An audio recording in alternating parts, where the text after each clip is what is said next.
The best way to complete a full arch restoration is to allow the patient to wear a prototype for an extended period of time, for equilibration, for smile, for speech.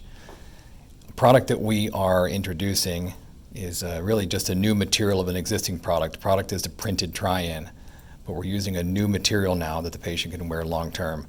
The records for this case are very straightforward. You can either send a rapid appliance from a chrome surgery, or you can send us an iJig or a traditional setup on multi-unit abutments preferably, but can be direct to implant.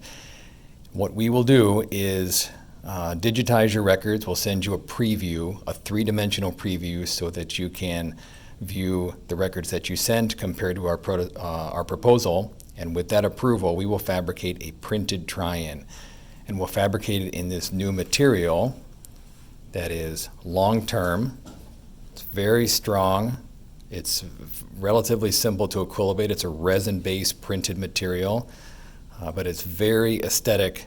Patients will just love wearing this, and they can wear it for a month or even longer if needed, or it can just be a clinical trial. It's not any more expensive than a regular printed try-in. But once it's equilibrated and adjusted for all the necessary adjustments, send it back, and then we can go to a final, the new printed try-in.